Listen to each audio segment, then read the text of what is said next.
En la segunda parte de capacitores, lo que vamos a analizar es qué es lo que pasa cuando introducimos un material aislante, o también conocido como dieléctrico, dentro de las placas de un capacitor. Como podemos observar, en la figura A nos indica que dentro de las placas de un capacitor, que para los dos casos es el mismo, solo que en la imagen A se tiene vacío y en la imagen B se tiene el material aislante. Y bueno, básicamente lo que se tiene en el capacitor A es que hay un campo eléctrico al cual se lo llama E sub 0. Es el campo eléctrico en el vacío producto de la carga que tienen estas placas. Ahora, cuando se introduce un material dieléctrico, sabemos que se inducen unas cargas sobre este material que son efecto de los momentos dipolares que se van alineando con el campo eléctrico dentro de las placas del capacitor. Y en definitiva, esta inducción de cargas lo que hace en realidad es crearme un nuevo campo, el cual se va a restar al campo este inicial y me va a dar como resultado este nuevo campo que va a ser menor al campo que tenía en el vacío. Eso es lo que nos dice más o menos el sentido común, porque bueno, como sabemos, las cargas positivas atraen las cargas negativas, por eso es que tienen estas cargas inducidas los signos los cuales se muestran. Las mediciones experimentales permitieron describir qué es lo que pasaba básicamente cuando introducíamos un material de este tipo dentro de cualquier capacitor. Y lo que notaron básicamente es que la diferencia de potencial luego de introducir un material aislante es menor en un valor que era proporcional al que, bueno, se llamó K, que en este caso es una constante dieléctrica, así es como se conoce. También para este caso lo vamos a conocer como permitividad relativa. Y bueno, estos dos factores son los que en un principio se pudieron medir para ver en qué afectaba, digamos, justamente colocar este tipo de disposición. Y era lo que pasaba, lo importante era esto básicamente, en donde la capacidad final era igual a la capacidad inicial multiplicada por un factor que para la diferencia de potencial tenía que ser la misma porque hay una equivalencia, recordemos, en cuanto a la diferencia de potencial, la carga que en este caso es la misma y la capacidad. Y en definitiva la capacidad me quedaba mayor cuando introducía un dieléctrico y por ende me afectaba también en los demás parámetros, no solo en la diferencia de potencial. En este caso vemos que afecta también en el campo eléctrico, así como también va a afectar en la energía. Ahora, este campo eléctrico tiene esta forma, es decir, es el campo eléctrico que yo tenía en un principio sobre la permitividad del material. O como decíamos en un principio, también era igual al campo eléctrico inicial menos un campo eléctrico inducido que era producto de las cargas estas que están en la superficie de contacto entre aislante y las placas. Que bueno, entonces estas dos formas serían válidas para lo que es el campo eléctrico. Despejando un poco esta expresión, lo que podría tener es esto, que lo sacamos de la teoría y en definitiva me termina quedando esta ecuación. Las ecuaciones que están recuadradas son las más importantes, por decirlo de alguna forma, pero no son las principales. Para este caso hay tres ecuaciones principales y las que estamos viendo aquí, bueno, son derivadas del hecho de introducir este material y no modifican la expresión más que de esta forma. Y bueno, estas son derivadas de las principales, al igual que esta, bueno, la densidad de carga polarizada. Hay que hacer una mención aquí, y es que las cargas inducidas dentro del material aislante las vamos a llamar cargas polarizadas. Y a las cargas que tienen las placas del conductor las vamos a llamar cargas libres. Esta es una pequeña mención que hay que tener en cuenta porque es la nomenclatura que vamos a usar. Bueno, otra de las ecuaciones que son importantes son estas, donde X sub E es conocido como susceptibilidad eléctrica, que es básicamente un factor, digamos, que aparece a medida que este tipo de material es sometido a un campo eléctrico externo de cualquier forma. Entonces, mediante la ley de Gauss teníamos que el campo eléctrico total era calculado mediante esa expresión. Luego, bueno, esta ecuación es importante. Yo le decía que había tres ecuaciones. Esta es la primera. Y lo que vamos a ver ahora es la segunda, que es básicamente el vector polarización. Este vector, el que estamos viendo aquí, bueno, es justamente un vector porque puede caracterizarse, digamos, en un sistema de referencia mediante tres componentes para el caso de un sistema de coordenadas cartesianas. Este vector tiene cierta analogía en cuanto a las unidades y por ende en cuanto a lo que estamos analizando, porque sabemos que la densidad de carga polarizada hace referencia a una determinada cantidad de cargas que están distribuidas sobre una unidad de área. Entonces, si hay una equivalencia en cuanto al vector polarización y la densidad de carga polarizada, significa que el vector polarización más o menos es algo parecido, y de la teoría también sabemos que es justamente análogo tanto la densidad de carga polarizada como el vector polarización. Si bien vemos que aquí hay un vector, aquí tenemos un escalar, hay una nomenclatura que mantiene la equivalencia de esta ecuación, pero lo importante es que hay cierta analogía en cuanto a estos fenómenos. Y bueno, al vector polarización también, como vemos aquí, podemos dejarlo expresado en función de una carga polarizada distribuida en el área que tienen las placas, que en este caso, bueno, serían igual que las placas. El área, digamos, del material aislante sería igual.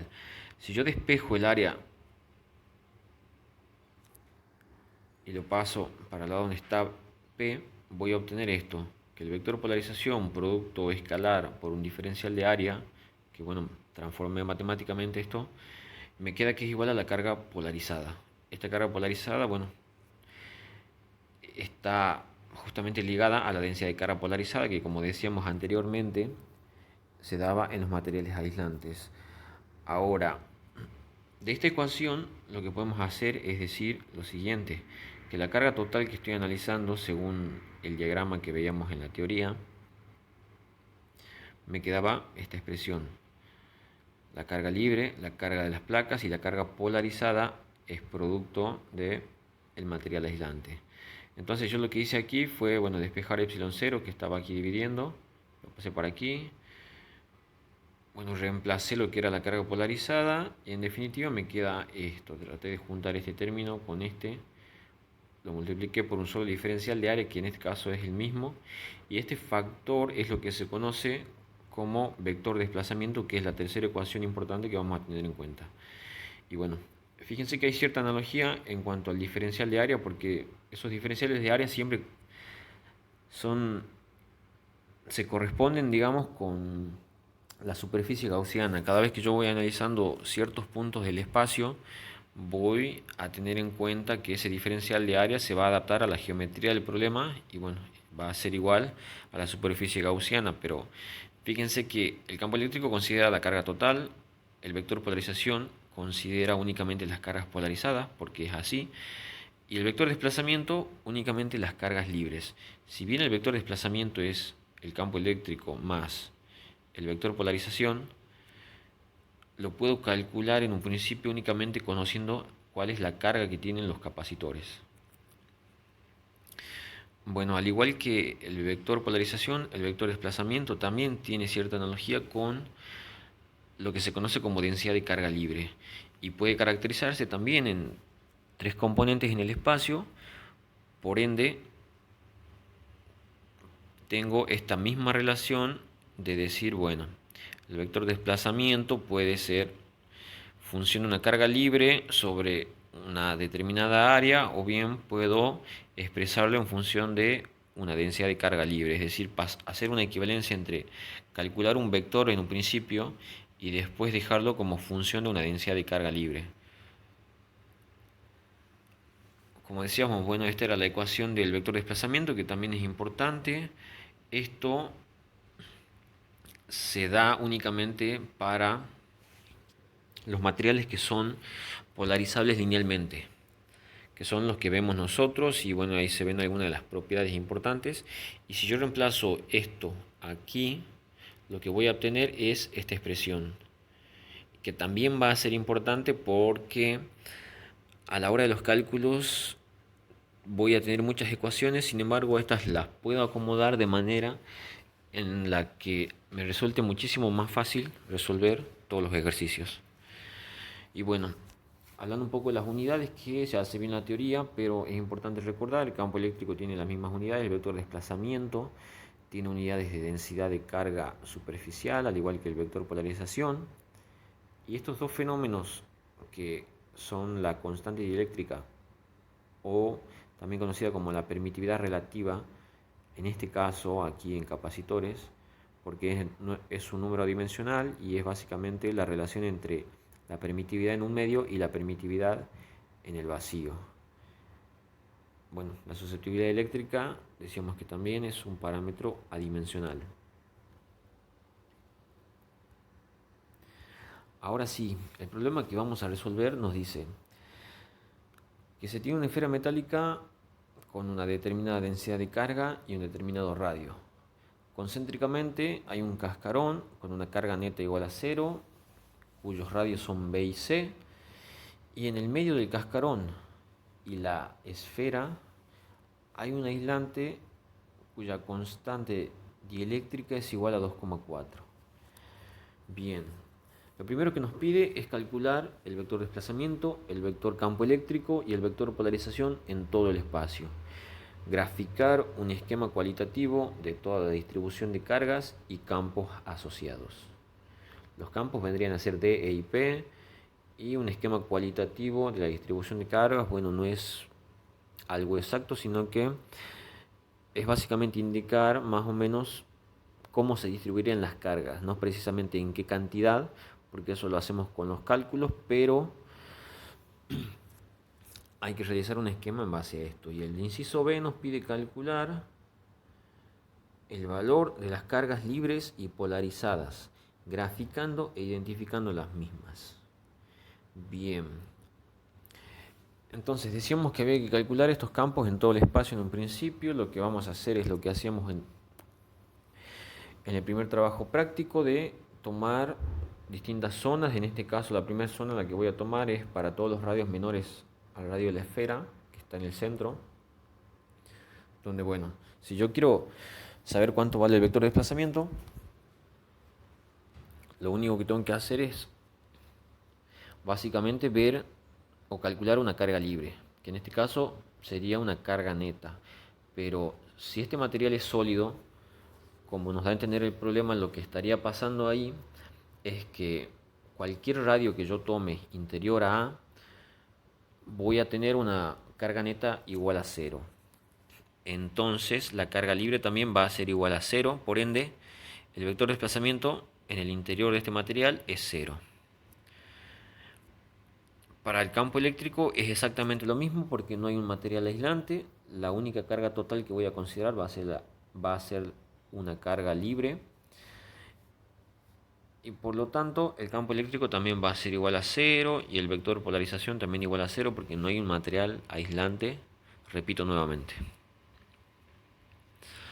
Ahora, para esta zona, la zona donde está el material aislante, voy a considerar ya que voy a tener una carga encerrada, porque aquí, bueno, también hay que hacer una referencia a carga encerrada. Si bien hablamos de carga libre, carga polarizada y carga total, todas estas hacen referencia a que mi superficie, descrita por un diferencial de área, encierra justamente todo lo que está dentro de su volumen. Entonces, aquí ya voy a tener una carga libre y voy a poder calcularla, digamos, porque a mí lo que me da como dato es el radio y la densidad de carga superficial. Por lo tanto, sabemos que la densidad de carga superficial por el área me da la carga, reemplazo este valor y me queda que el vector de desplazamiento tiene esta expresión. Aquí lo que estoy haciendo es expresarlo de forma general y si nos damos cuenta tiene esta dirección, la dirección radial. Ya vamos a ver bien en un gráfico al final, pero ya nos podemos hacer una idea porque tiene que ser igual a la dirección que posee el campo eléctrico. Ahora, el campo eléctrico tenía esta expresión, pero también tenía otra expresión que era esta. Y aquí yo ya tengo un material. Este valor E es 2,4 que me daba al principio. Entonces, antes de usar esta ecuación y hacer toda la deducción que hice en un principio, básicamente uso esta expresión. Entonces yo conozco D, conozco la permitividad del medio y puedo conocer cuál es el campo eléctrico ya dentro de esta zona, que va a ser básicamente este campo eléctrico la diferencia entre el campo eléctrico sin el material eléctrico y menos el campo eléctrico que se induce producto de los momentos dipolares y básicamente de las cargas polarizadas. Entonces, si ya tengo aquí en esta zona un campo eléctrico, un vector de desplazamiento y hay un material aislante, es lógico suponer que voy a tener un vector polarización. Y bueno, podría usar esta ecuación que es la principal como les decía, pero había otra a la que había llegado y era esta. Bueno, aquí en realidad estaba D igual a P más este término, pero despejo P. Como tengo los otros dos calculados anteriormente, lo único que hago es despejar y me queda que el vector polarización tiene esta expresión.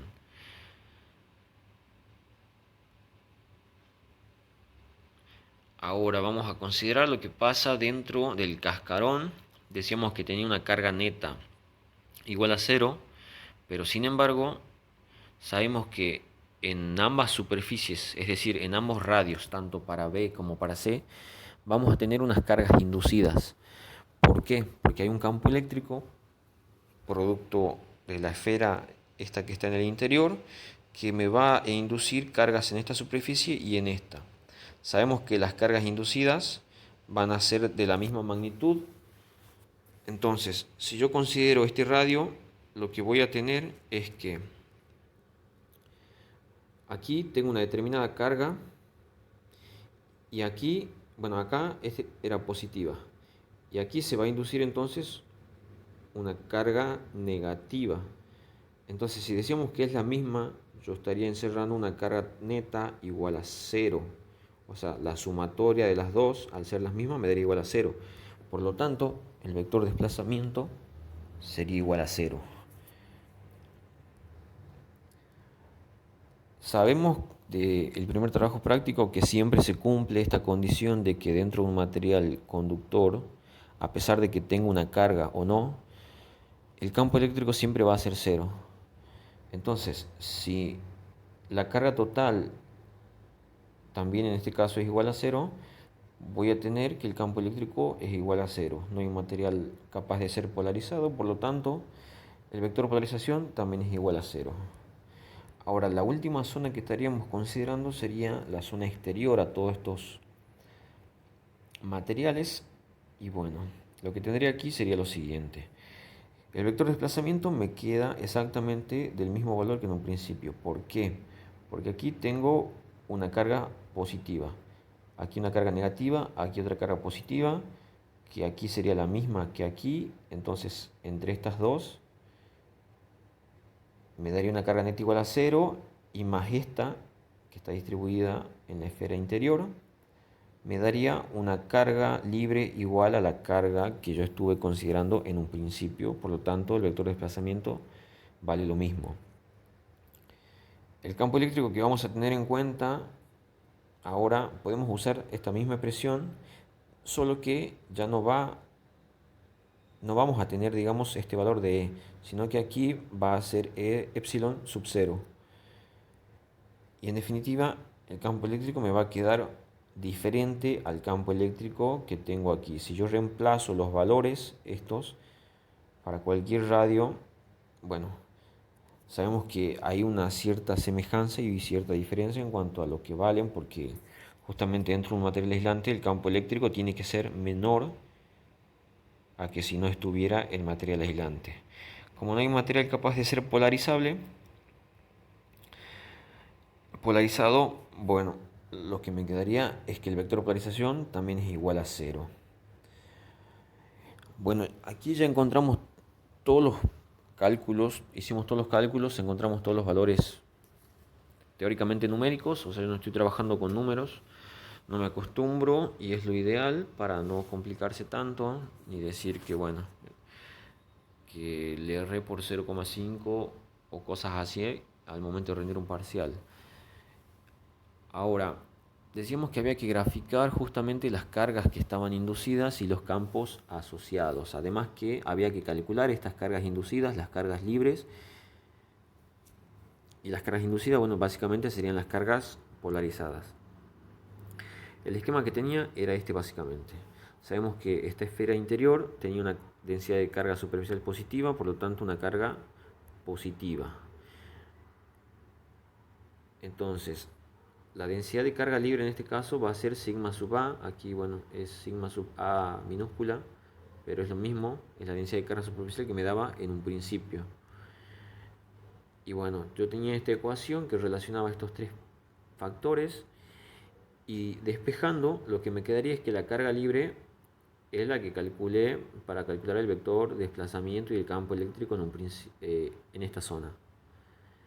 Entonces me queda que la carga libre en este caso es positiva y vale esto. Ahora, en el material aislante se inducen unas cargas polarizadas que en este caso vendrían a distribuirse y responderían a una determinada densidad de carga polarizada. Aquí hay algo importante que hay que tener en cuenta porque sabemos que los radios van cambiando y la densidad de carga polarizada depende de la carga, que en este caso dijimos que para esta superficie y para ambas superficies correspondientes al radio B y al radio C son las mismas, sabemos que la densidad de carga tiene que ser distinta porque el área en la cual se están distribuyendo no es la misma. Entonces hay que tener en cuenta eso.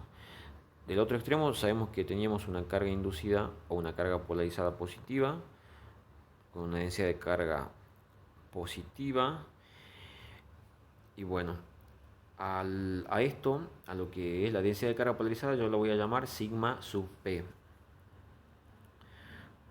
Lo que voy a hacer primero es calcular el valor de las cargas y al último voy a ejemplificar.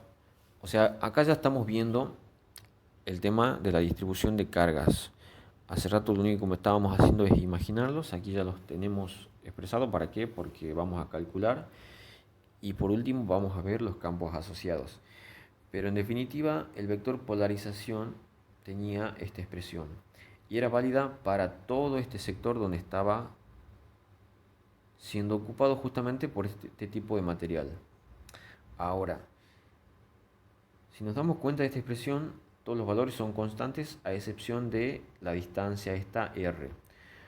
Sabemos que tanto el vector desplazamiento como el vector campo eléctrico y el vector polarización, al no pedirme, digamos, en este caso, en un punto específico, van a depender de una determinada distancia, que en este caso va a ser el radio.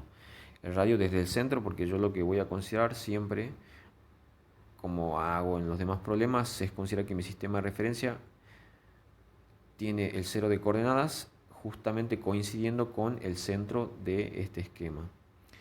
Entonces, si yo reemplazo este radio aquí, yo reemplazo el valor de A, yo lo que estaría obteniendo es la densidad de carga polarizada negativa, porque sabemos que el vector de polarización tenía, o sea, podía dejarlo en función de una densidad de carga polarizada. Entonces, si reemplazo acá A, tendría la densidad de carga negativa. Y si reemplazo el radio B, lo que obtendría es la densidad de carga polarizada positiva.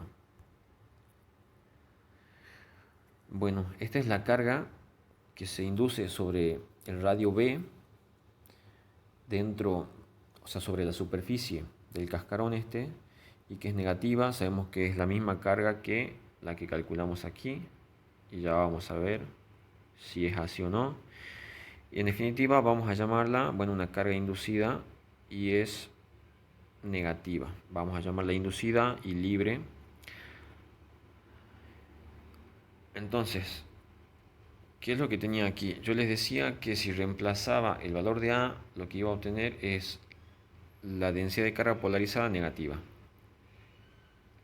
Y lo que me queda es básicamente esto. Ahora, la densidad de carga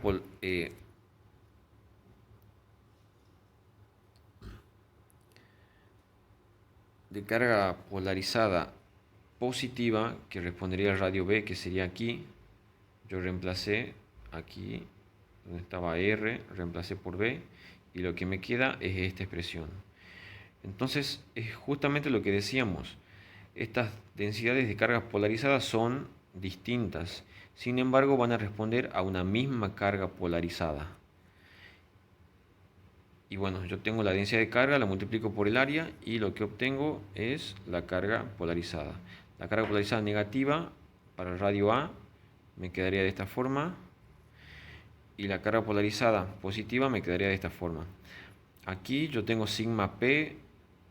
Sigma P significa que es la densidad de carga polarizada. Yo tengo que reemplazar este valor aquí, este valor aquí, y estaría obteniendo el valor de la carga polarizada, el cual tiene que ser menor a la carga libre que tiene la esfera del centro, pero tienen que tener la misma magnitud en cuanto al valor, pero de signo contrario. Después, bueno, la carga libre que se daba aquí en el radio B, sabemos que es negativa y decíamos que tiene que ser la misma que la que encontramos aquí en esta superficie. Solo que bueno, lo único que cambia aquí es el signo. Y para el radio C sí valdría exactamente lo mismo que para esta superficie. Como decíamos, todos estos valores de densidad de carga son distintos porque los radios son distintos. Bueno, este quizás puede ser parecido a este, quizás, porque recordemos que aquí hay algo que está cambiando, que es justamente la naturaleza del material. Pero en definitiva son distintas porque siempre estamos analizando de a pares, a excepción de esta esfera que, bueno, se da en este caso.